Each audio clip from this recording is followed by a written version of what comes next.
పేరెత్తావు కాబట్టి నేను మాట్లాడుతున్నాను. పురుషోత్తపట్నంలో నువ్వు ఉండి రాజకీయాలు చేయి.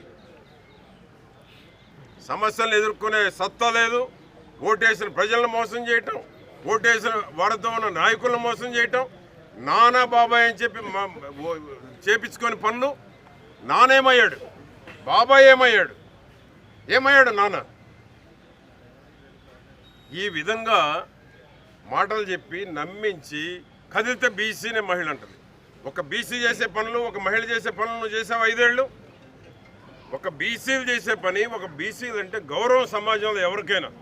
బీసీలను అందరూ ప్రేమిస్తారు, మహిళలను అందరూ ప్రేమిస్తారు. నీకు అర్హత లేదని నేను మాట్లాడుతూ ఉన్నాను. బీసీ అనే అర్హత లేదు, మహిళ అనే అర్హత లేదు.